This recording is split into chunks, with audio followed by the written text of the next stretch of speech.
আলু খেতে ভালোবাসে না এমন লোক কিন্তু খুবই কম আছে। আরও যদি হয় আলু দিয়ে এমন মজার ঝটাপট রেসিপি, তাহলে তো পরিবারকে খুশি করতে সময় লাগবে না। আর পিচ্চি বাসায় থাকলে তো কোনো কথাই নেই।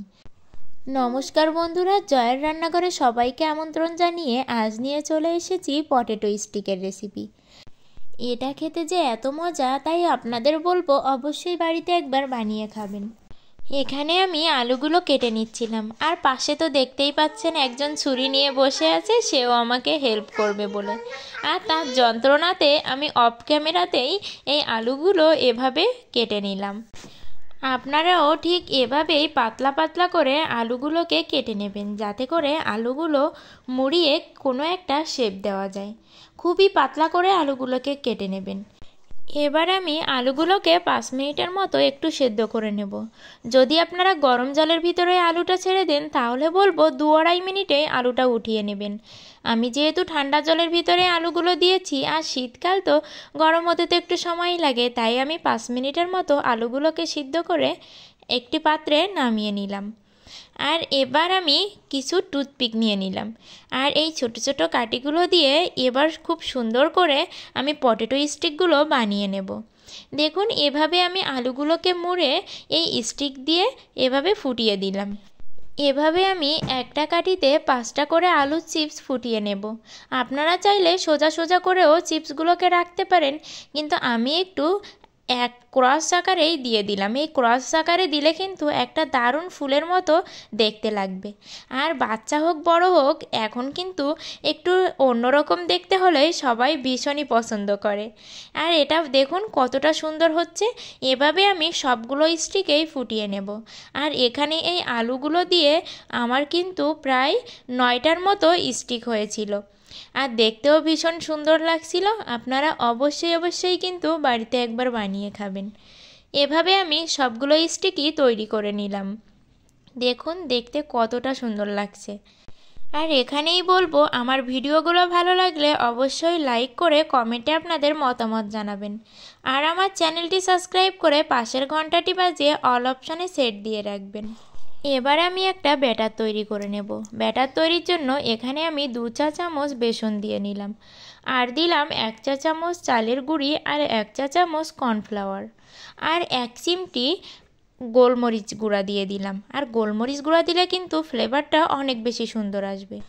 আর দিয়ে দিলাম 1/2 চা চামচ লবণ, আর 1/2 চা চামচ লাল লঙ্কার গুঁড়ো। এবার এই উপকরণগুলো খুব ভালোভাবে মিশিয়ে আমি এর ভিতরে পরিমাণ মতো জলটা দিয়ে নিলাম। আর এই ব্যাটারটা কিন্তু একটু পাতলা করেই তৈরি করবেন, মানে আলুর গায়ে যে খুব বেশি মাখতে হবে সেটা নয়, কোনো মতে অল্প একটু মাখলেই কিন্তু এটা খেতে বেশি মজা লাগবে। তাহলে আপনারা পুরো আলুর স্বাদটাই এখানে পাবেন। আমার একটু জলটা কম হয়ে গিয়েছিল, তাই আমি আর অল্প পরিমাণে জল দিয়েই ব্যাটারটাকে তৈরি করে নিলাম। এভাবে কিন্তু খেতে যে এত মজা লাগবে আলুটা, আপনারা কিন্তু না খেলে মিস করবেন। এবার দেখুন আমার ব্যাটারটা তো তৈরি হয়ে গেছে, আর আমি চামচের সাহায্যে এভাবে এই পটেটো স্টিকের উপরে এই ব্যাটারটাকে দিয়ে নেব।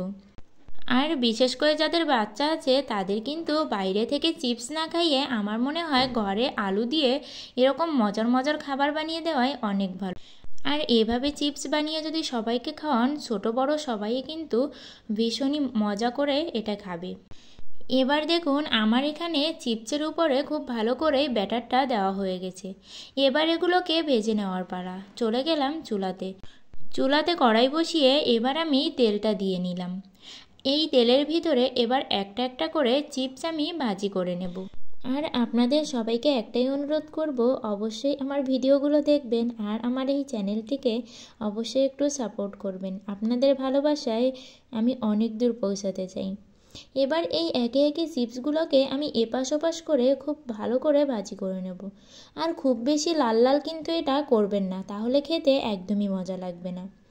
আর এই ব্যাটারের জন্য এটা কিন্তু অনেকটাই ক্রিস্পি হবে, অনেক বেশি মজা লাগবে। এবার দেখুন আমার সবগুলো চিপসই ভাজি করা হয়ে গেছে। এবার এই পটেটো স্টিকের উপরে সস দিয়ে আমি পরিবেশন করে নেব। দেখুন দেখতে কতটা সুন্দর হয়েছে, আর অনেকটাই ক্রিস্পি হয়েছে। এবার সস দিয়ে ডেকোরেশন করে নেব, তারপর কিন্তু পরিবারের সবাই মিলে এটা খাবার পালা। আপনারা অবশ্যই একবার বাড়িতে বানিয়ে খাবেন। এবার দেখুন এই স্টিকগুলো কতটা ক্রিস্পি হয়েছে, মানে আপনারা শব্দ শুনলেই বুঝতে পারবেন। ভিডিওটি এ পর্যন্তই। সবাই ভালো থাকবেন, সুস্থ থাকবেন।